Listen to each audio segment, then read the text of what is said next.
light is a form of energy which falls on different objects.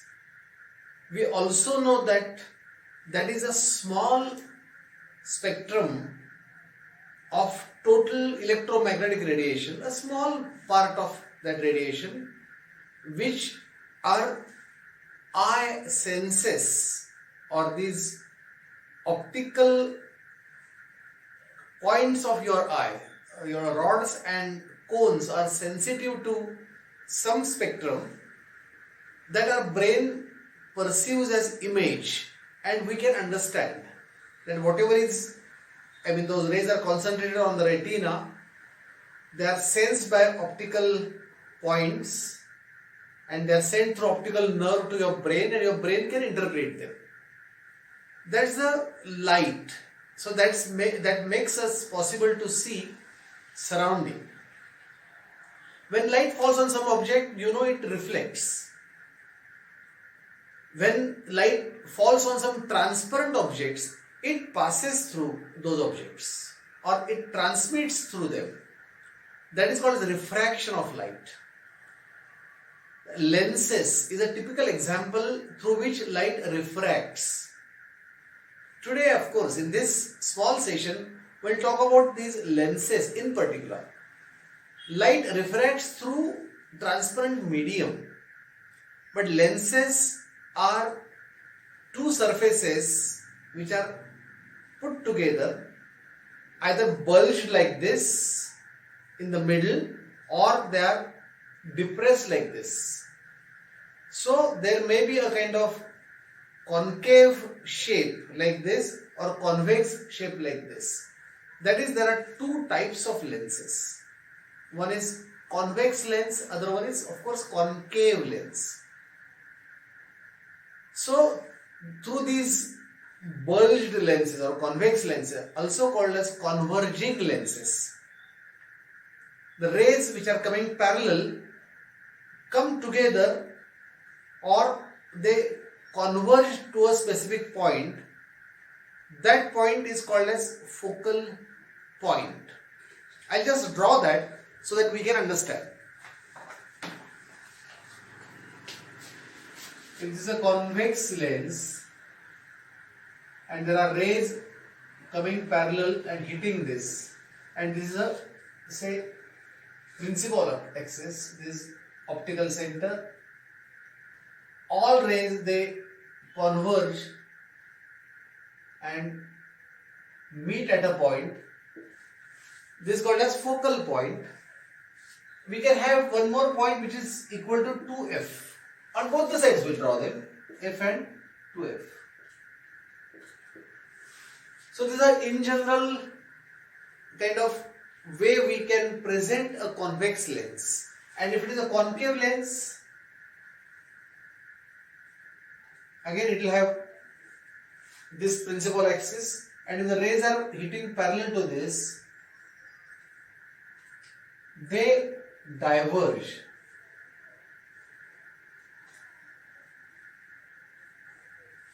So there is a divergence of rays, and if you extend them on this side, they all meet at one common point.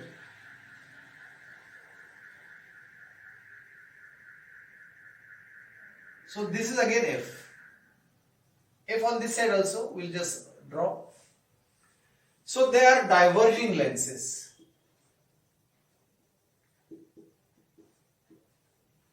And they are of course converging lenses.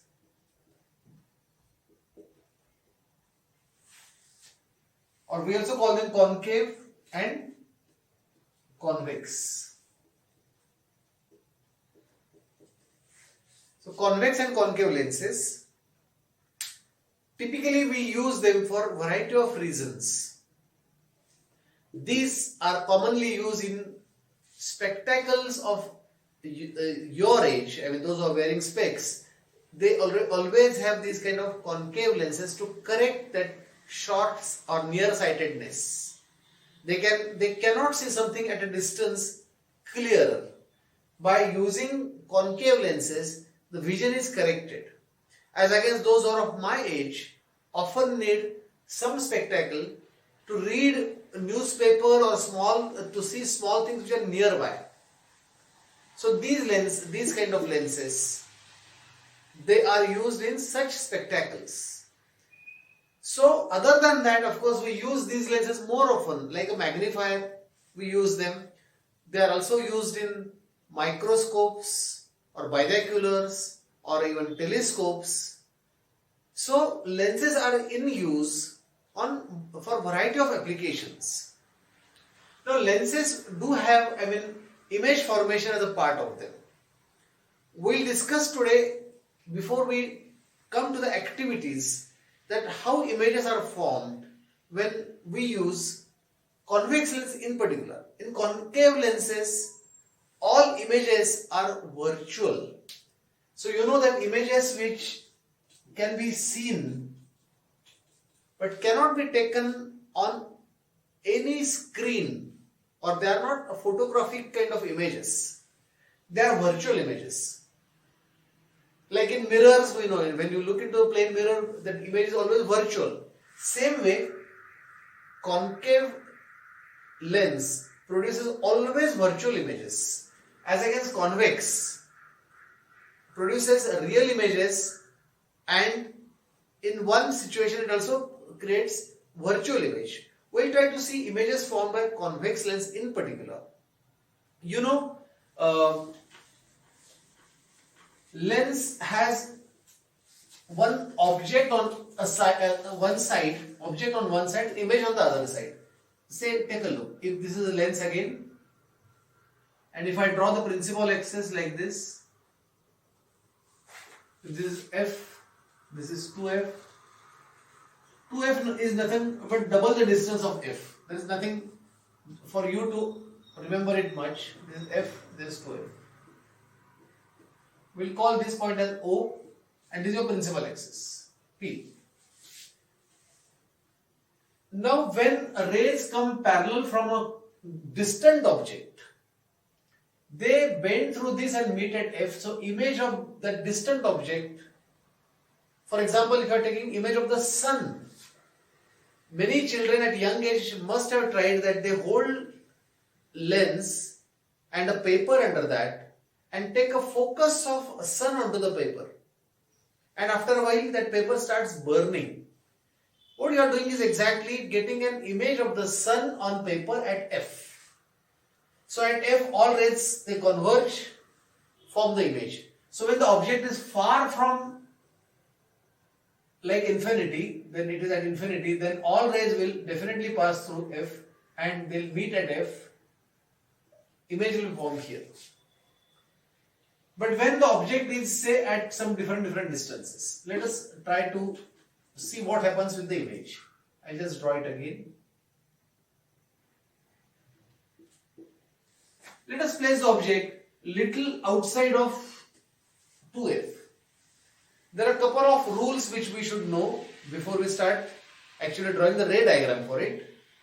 When a ray parallel to the principal axis hits the lens, it bends and passes through F. That is rule number 1.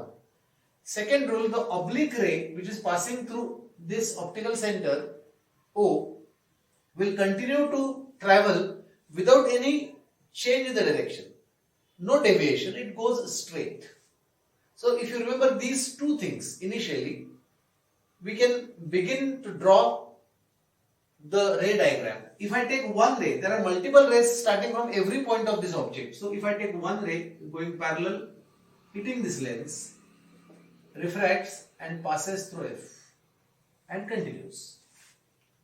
I take second ray starting from here, going through O. So I need to draw one ray going through O. This continues and it will cross this ray somewhere. You will find that this is the point where two rays are meeting. At least you must take two rays so they meet. Image of this point will be created. Let's imagine this is created like this. And if we keep taking multiple rays like this, you will find it forms image here. So when the object is beyond 2f, at a distance more than 2f, its image is formed between f and 2f. This image is inverted. So inverted. It is also small, or also called as a diminished. And this is also called as a real image. That means you place screen here, you will get that image. So I'll just rub this off. We'll draw one more lens. We'll draw one more lens here to see one more case. Again, same F to F.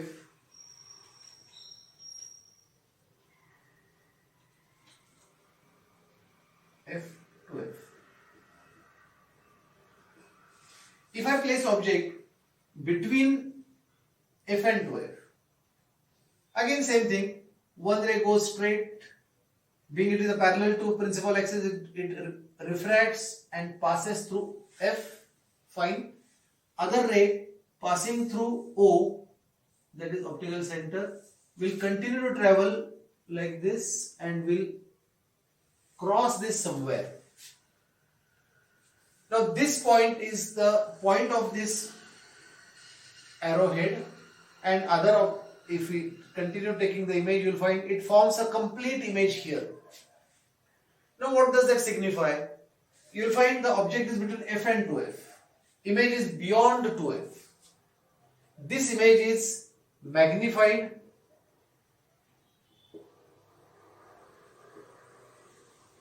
It is inverted and it is real. Okay, now one more case we'll try to take where the object is placed F to F exactly on 2F. Here also we have at same distance we have to take F to F. Now what will happen with this? I just extend this. So this is a lens. One ray goes like this, hits, it will bend and pass through F. One more ray taken, passing through this O, so passing through O, and it will continue in straight line and pass this at this point. If you complete this, you will find it forms an image exactly at 2F. So when object is at 2F, you get image at 2F which is real, which is inverted, and it is same sized. So you get image at 2F when object is at 2F by using same lens formula, image formation. One more thing I'll draw it here. So all cases will be on the board. This F, this 2F. If I place object which is inside F, that is between O and F. So object is quite close to the lens. Now here what happens? We have F and 2F on other side also. As per our rule, one ray goes straight, turns and passes straight. Other ray passing through O also continues to travel straight. Now in all other cases, these two rays were meeting somewhere where the real image was formed. That means where rays actually meet, a real image is formed. But here rays are not actually meeting, they are going away from each other, so they can never meet now. So real image cannot be formed. So what happens when you look from other side? If you are looking from this side, these rays, they appear to extend like this, and other ray also extends the same way, and they meet somewhere here and they form image behind this object. So you are looking from this side now. This is your eye, you are looking from this side, and this object is visible on the back side of its actual presence and enlarged. So this is how we use this to magnify some object. This is not a real image. This virtual image. This cannot be captured on screen. You can see that, but cannot capture that. These are different types of images. Now, when we take image distance, object distance, we can put them in a specific formula that is called as lens formula. Using actual image distance and object distance, you can practically find out focal length of any lens, because 1 by V minus 1 by U is equal to 1 by F is the lens formula. What is V? V is distance of the object. Distance of the image. This is distance of object. So 1 by V minus 1 by U is equal to 1 by F is the formula. We will try to find out focal length of given lens experimentally by using these actual values. We'll place image distance, object distance, and we'll try to find out focal length of lens which is given in the kit. Now one more concept is often talked about is power of the lens. Power is nothing but 1 by F is power. Now I'll just try to imagine what do I wish to say. If I have a convex lens whose focal length is 1 meter, then power will be 1 by F equal to 1. If I have a lens whose focal length is 0.5 meters, then its power will be 2. Now let me just show you what do I mean by this. I also use a specs which are to read something from nearby distance. There is a tube light on the ceiling in this room. If I start taking its image, so you can see the image is formed here. If I bring it close, exact image would be blurred on one side, so best image would be somewhere here. Now this distance will be about half a meter distance. That means power of this reading glasses which I am using is 2, because its focal length is 0.5 meters. So that is the concept of power. That is 1 by F. Now in very brief, I have explained you about lenses, the ray diagrams, what is image formation in lens, what is power, what is lens formula. With this much of basic knowledge, we'll start doing activities using, we'll understand convergence, we'll understand divergence, we'll understand focal length, we'll understand lens formula and image formation, everything you experimentally. Also some mathematics which you will do to find out focal length using numbers placed in actual formula.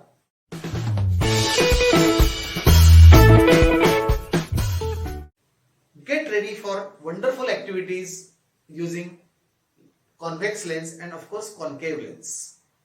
Best wishes for the activities. Do them now.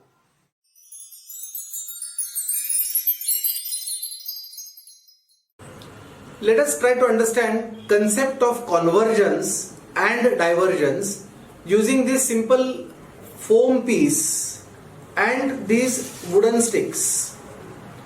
I just insert these 4 wooden sticks from one side. 1, 2, 3 and 4, and at the same points I'll insert 4 sticks from the other side. So I'm fixing 4 more sticks on the same points on the other side.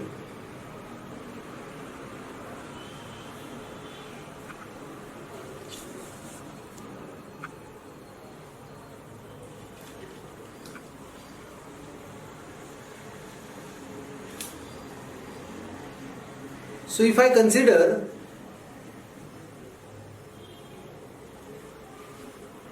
these rays are coming parallel, they may go straight out through this if it is a transparent medium. But the moment this medium becomes bulged or convex, if it becomes convex, you will find these all sticks, they come close at one specific point. So this is a convex phase where the rays had hit and they are converging at one point. This point is called as focus or focal point, and this is focal length. So if it is a convex lens, rays will converge at one point. And what will happen if this lens is a concave lens? Rays are coming and hitting like this, but this lens is concave lens. So that means it is like this. You will find the rays will diverge, go away or diverge. So the divergence of rays happens if the lens is concave lens, and convergence occurs when the lens is convex lens. Right? So that's the first concept. We will see this convergence and divergence using ray box.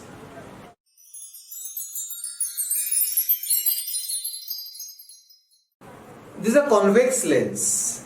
You can feel the bulge in the center and the edges are tapering, or they are thin edges and bulge in the middle. You can observe or start observing, say, your own finger. As you move away from the finger, at one point that becomes blur, and if you further go away, you will find that finger looks small and it is showing as if it's coming from this side. Or if I place it like this, it will appear inverted and it will become small. If you look at any object from such a distance, you will always see the objects small. Only when the objects are very nearby, they are magnified. So this is a magnifying lens or convex lens.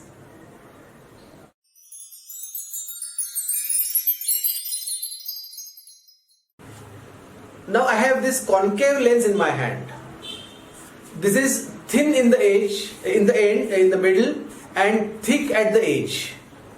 So this has a caving pattern, like it's caved in the middle and thick at the edges. If you look at all objects around you, whether it is close by or it is away, everything will look small. So you can never get any magnified image using this. You will always get a small size image, and you cannot get image using this lens on some paper or on a screen. So all images can be seen but cannot be captured on screen. So these images are called as virtual images. As against from convex lens, if you get the image that comes on screen as well. So that is a real image.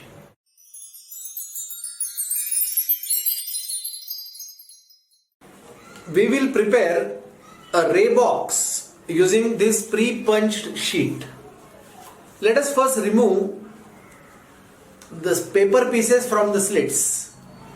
So these are already punched, but these slits, they are filled with paper pieces. I am just removing them first. Once done, then we'll just fold them on the crease lines and make a box. Okay, at least from these two sides I have done it. Now I'm just folding it.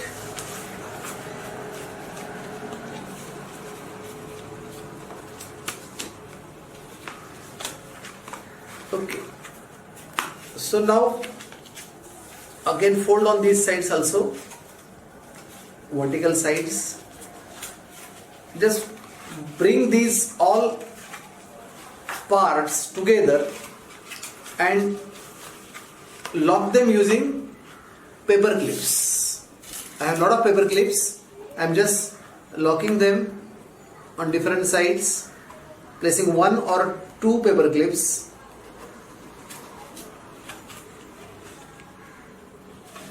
So right now I am doing with single, but I may add one more at every place.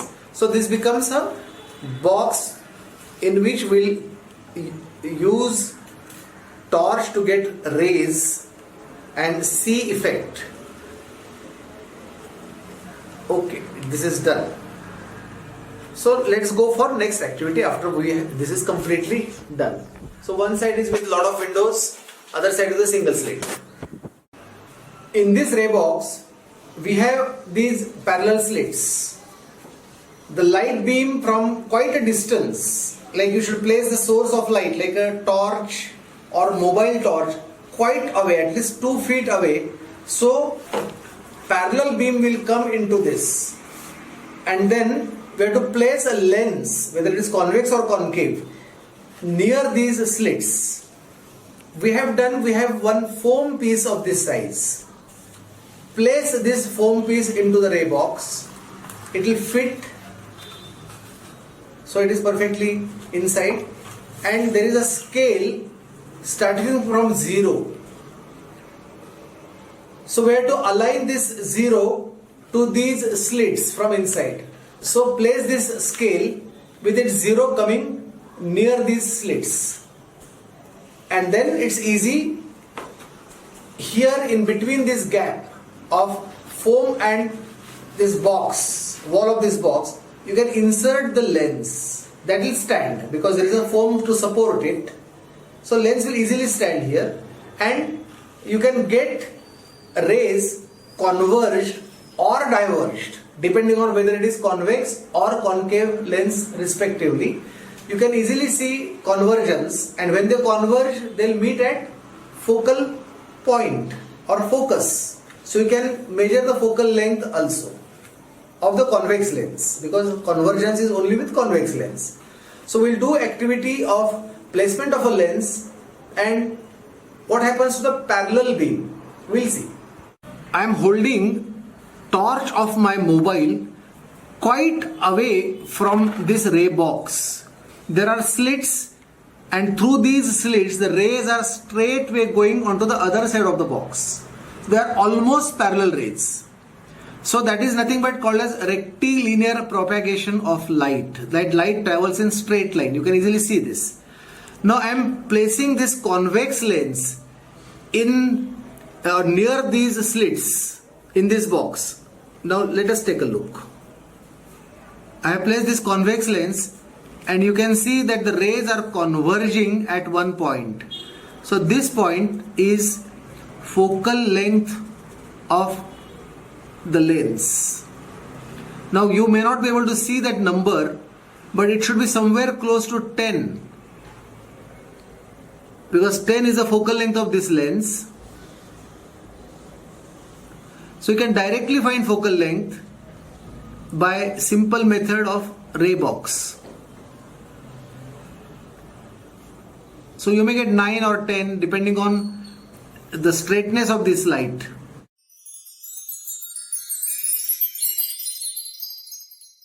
I am getting straight lines of light or straight parallel rays using mobile torch again. So this is rectilinear propagation of light again. I am placing a concave lens, so you can see the rays are diverged. If I place you can now clearly see the rays are diverged, so they are going away. Now those who can, they can do one more small exercise. With a pencil, you just draw these diverged lines on this paper, or you can place any other paper, draw them, then get that paper out, remove the lens and everything, and join these all diverged lines on this other side here. So wherever they meet, this is the focal length of concave lens. That is the negative focal length of concave lens, which comes on this side, other side. Because these rays will meet somewhere, they meet at focal point, and this is focal length. So you can find out focal length of concave lens by joining these rays on the other side.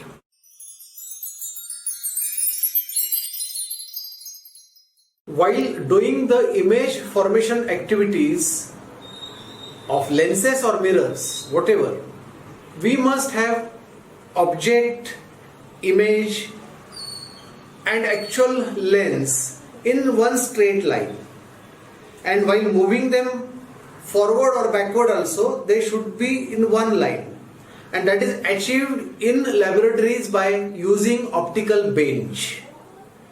Now optical bench is an expensive instrument, but we can create one simple optical bench using these paper scales and edge of the table, and using that edge of the table we'll move the objects in one straight line, and we can achieve the same result as are achieved using optical bench. So let us prepare this. There are two scales. One is measuring 1 to 30 centimeters and the next is starting from 31 or 30 is going up to 60. So 1 to 30, 0 to 30 and 30 to 60. I'll just paste both of them using sellotape aligned to the edge.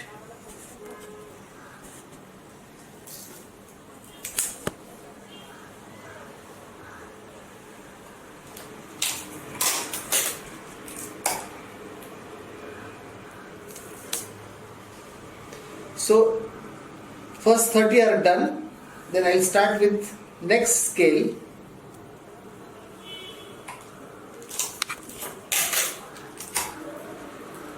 So first scale is already done and the second scale. Just use a sellotape and paste it on the edges. Okay, so this continuous scale is done. Now we will prepare this assembly of LED using 2-cell holder, a switch. The wires are already stripped.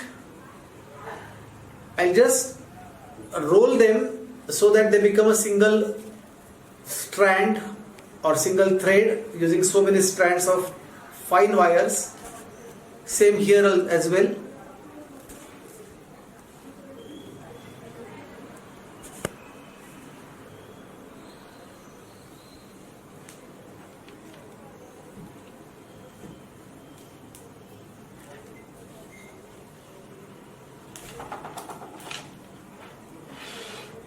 Okay, so I have done that. Then the kit has two LEDs. You know, it is light emitting diode. One terminal is long, one is short. The long one is positive. So what will I do? I'll just roll this metal wire from a red wire, which is positive, around positive of LED. Just by holding in my finger this way, I just go round and round around this terminal. Same using the other black wire. I just hold it on LED terminal and wind it around it like this. So both are connected. To make sure that this does not come off, I can bend this LED terminal like this, so it becomes a more permanent joint. Make sure that these two wires are not, or any strand of these two wires are not touching each other. Once this is done, we have in the kit these kinds of plastic strips. Simply you pull them apart so they can be separated. Do it carefully because this should not break. Yeah, I have separated them like this. Place this LED in the middle of it this way and lock them again.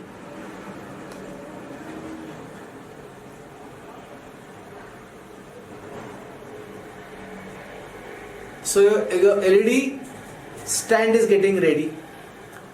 I have to insert it in this kind of rider. The lower end of this strip together are inserted into this rider. So this can now stand.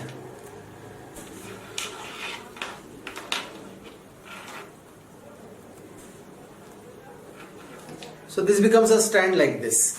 If I insert pencil cells into the cell holder, this negative going to the spring side, like every time you know this always should go to the negative side. I have connected it, now this is a switch. Turning it on, off, on and off. So your source of light, that is your object. In this optical activities is going to be object that is ready. Then there are two more such strips. One I am inserting in one rider. This will hold some either lens or mirror, whichever you have to place, that will come here.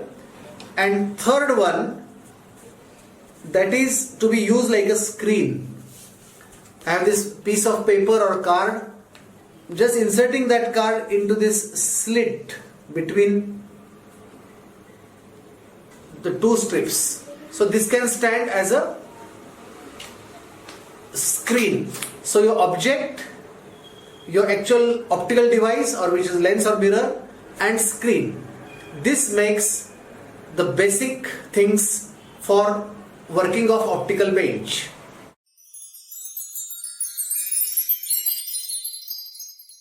We will do an exercise of finding out focal length of a lens using object image method. For what we have created these three, this is what is known, that is object in this activity. This is the lens, we have fixed it between these two strips, and this is a screen. We will place this screen on 0 of this scale. So screen will not be moved. Whenever we get a sharp image on the screen, we will measure distance from lens to this image and from this lens to this object. So we must measure distance starting from lens, whether it's object or it's image. So let us see how to go about this. I'll just start first activity. I am placing this on, say, 30. This object is now to be placed on 30. And let me adjust this so that we get a sharp image.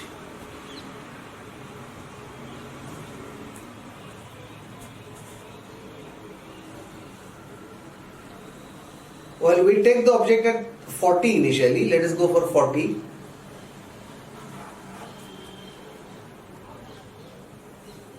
And I am getting sharp image when I bring it to at 17. That means from 17 to 40, the object distance is 23 centimeters and the image distance is 17, because that is starting from 0, it is 17. So you get, when object is at 23 centimeters away, image comes at 17 centimeters.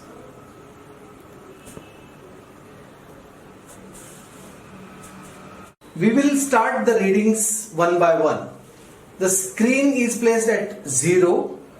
I am placing this lens at 20 to 0.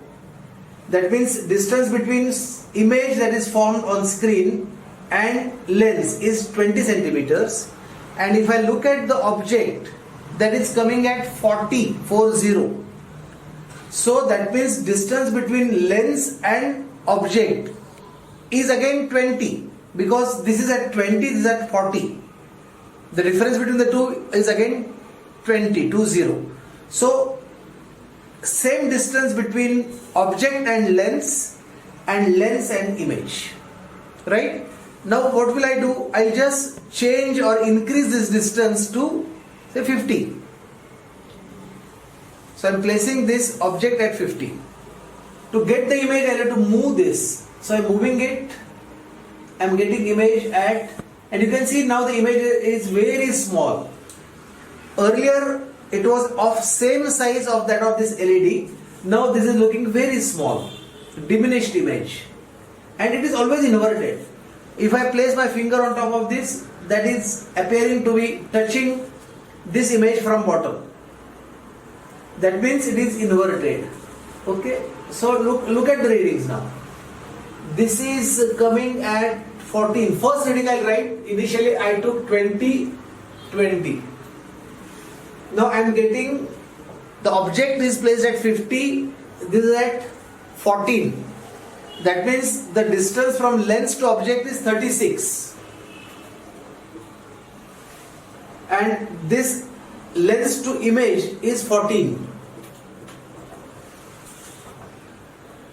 Now I will change the distance between object and lens, and let us see how do we get the image. Yeah, now look.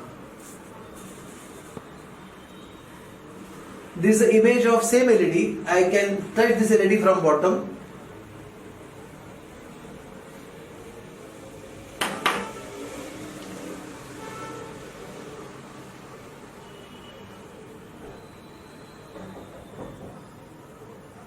So here is a sharp image.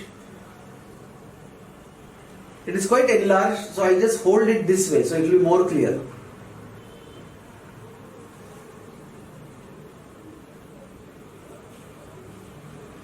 And you can see my finger now coming from bottom. So this is an image of enlarged LED.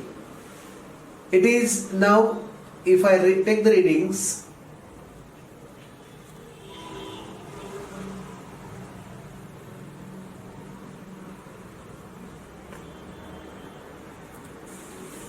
okay, image is placed at 0, this at 50, this coming at 37. That means this lens to object is 13 centimeters and lens to image is 33 centimeters. 37 centimeters, I'm sorry, 37 centimeters. So 13 is object distance, 37 is image distance. I hope it is clear. This object distance from lens to object, from lens to image is the image distance. Now if I place, once again I am placing it same way as it was earlier. If I place the object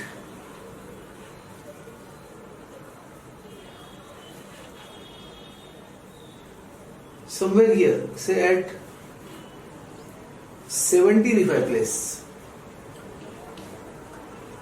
So no, I have to find out 17 from lens. So I am placing lens somewhere here. I am placing it on 30, say.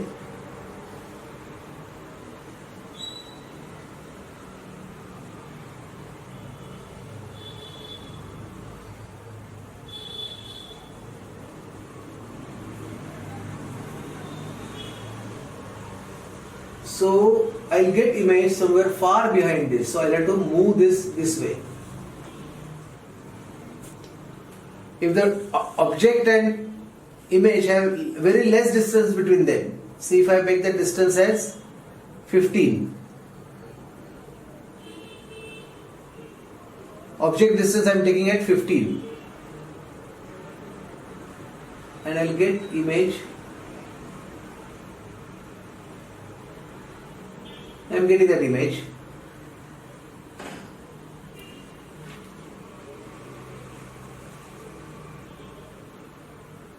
So this is at 22, this is at 39.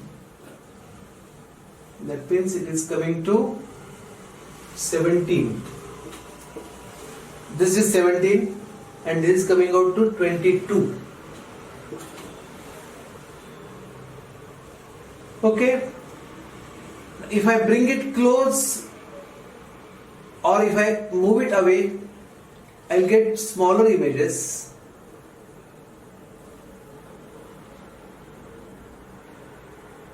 Yeah, you can see the image is very small now. So it is at 15, this is at 40. So 25 and I am getting image at 14 or 15. So 15 and 40. So that is 25 and this is 15. So 25, 15. So these are all object distances, they are all image distances to get the sharp image. Now on this side, we have written this lens formula 1 by V minus 1 by U is equal to 1 by F. Now this has some sign convention, that means these distances should be, sometimes they will be positive, negative depending on which way the rays are coming. I mean, that is some conventions are there which you should follow to write plus or minus to this, and accordingly to place them in this formula. Just study the sign conventions and write the signs here. Get them here exactly, and each time when you place these two figures, you will finally find out focal length of this lens with using same formula. So but just you have to place these figures like 14, 36. This V is image distance and U is object distance. So if 14 will go here, 36 will go here. So place the figures, this image distance, object distance, U is this, V is this. Place the figures in formula and try to find out F each time. See, focal length of this lens will not change because it is fixed, but their object position and image position will change. And always when you get a sharp image, that means it is focused. So with these pair of observations, when you place them in formula, you will always get same F, same value of focal length. That's the exercise you have to do. Using a calculator, simply place using signs into the formula and find out 1 by F and then F.